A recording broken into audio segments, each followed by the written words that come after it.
रामपुर गांव में एक बूढ़ी दादी माँ रहती थी और वह गांव में सबसे पढ़ी और बुद्धिमान औरत थी।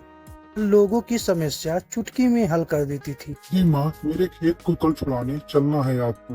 दादी माँ, वो केस हल नहीं हो पा रहा है, आप ही कोई रास्ता निकाल सकती है। ठीक है, कल मैं थाने में आऊंगा। दादी माँ का रोज का काम ही हो गया था। गांव वाले उनके पास आते और अपनी समस्या बताते। दादी माँ उन लोगों की समस्या चुटकी में हल कर देती थी। दोनों को कुछ करना नहीं है, जो कागज में दिया हूँ उसे ले जाकर थाने में जमा कर दो। जमा करने के बाद तुम वहाँ से वापस चले आना, मैं सब कुछ करा दूंगा। यह सब एक गांव का व्यापारी देख रहा था। वह सोचता है कि जब तक ये दादी माँ रहेगी तब तक गांव में मैं कुछ नहीं कर पाऊंगा। ये कुछ उपाय लगाना होगा। चाहे जैसे करके इस दादी माँ इस गांव से बाहर निकालना है, चाहे उसके लिए मुझे कितना रुपया भी कितना खर्च करना पड़े, चाहे इसकी जान भी लेना पड़े, चाहे जैसे इसे गांव से बाहर निकालना है। गांव वाले उस व्यापारी से इसलिए डरते थे क्योंकि उससे पैसा ज्यादा उधार ले लिए थे। उस व्यापारी की बात गांव वाले नहीं सुनेंगे तो वह पैसे के बदले उनका सारा जमीन छीन लेगा। परेशान होकर दादी माँ के घर जाते हैं और रो रो कर सारी बात बताते हैं। दादी माँ, मेरा सारा जमीन वह व्यापारी छीन लिया है और तुम्हें मारने को धमकी दे रहा है कि अगर मैं तुम्हें नहीं मारूंगा तो वह मुझे सारा जमीन मुझसे छीन लेगा। बेटा, तुम लोग घबराओ मत, मैं एक ऐसा उपाय लगा रहा हूँ कि तुम्हारा जमीन भी नहीं जाएगा और व्यापारी यह समझेगा कि तुम लोग मुझे मार दिए हो। जो मैं कहता हूँ वह सब लोग करो। व्यापारी वैसे यहाँ से गांव छोड़कर भाग जाएगा। दादी माँ एक एक लोग को राय देती। ये एक काम करना है, इतना बड़ा बक्सा बनाओ जिसमें मैं आसानी से उसमें बैठ सकूं। वह एक बक्सा तैयार कर देता है।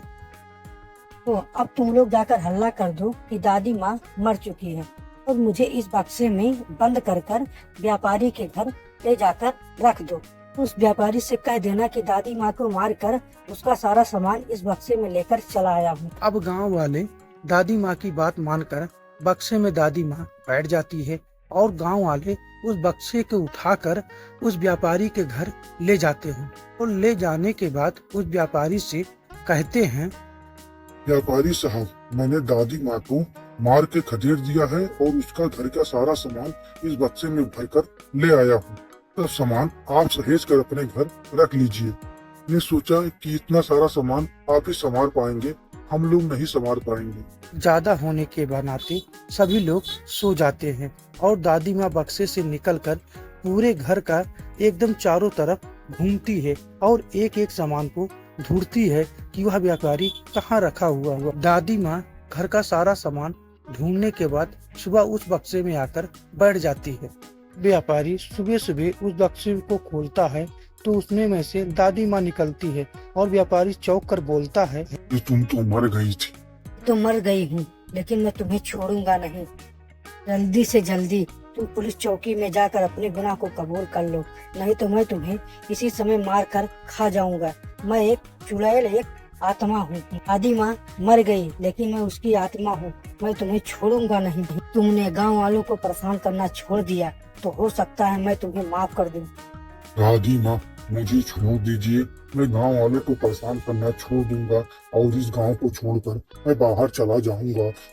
मैं भी यही चाहता हूँ कि तुम गांव को छोड़कर यहाँ से चले जाओ।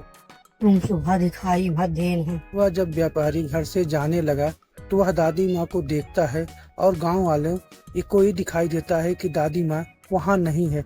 व्यापारी एकदम चौंक जाता है कि दादी माँ मुझे ही दिख रही हैं, दूसरे को क्यों नहीं दिख रही है। क्या सोच रहा है कि मैं तुम्हें ही दिखूंगा, बाकी गांव वालों को नहीं दिखूंगा। मैं तुम्हारे पीछे लगा हूँ।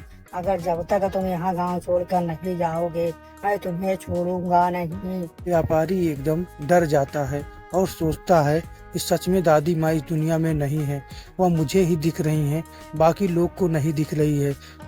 देर काहे कर रहा है, गांव छोड़कर जल्दी जा, नहीं तो मैं तुम्हें अभी मार के खा जाऊंगा। ने तुम्हें एक दिन का समय दिया है, तुम अपना समय नष्ट मत करो। अगर आज रात तुम नहीं गए तो कल सुबह तुम देख नहीं पाओगे। तुम क्या सोच रहे हो कि गांव वालों मुझे देख रही हैं? नहीं, सिर्फ मैं तुम्हें दिखाई दे रहा हूँ, गांव वालों को नहीं दिखाई दे रहा हूँ। व्यापारी डर के मारे वह अपना घर द्वार छोड़कर भागता है और इतना जोर से भागता है, तभी सामने दादी माँ आकर खड़ी हो जाती है और व्यापारी कहता है, मैंने तो गांव छोड़ दिया है, अब तो मेरा पीछा करना छोड़ दो। बेटा, मैं सबक सिखाने के लिए मरा हूँ, जिंदा हूँ।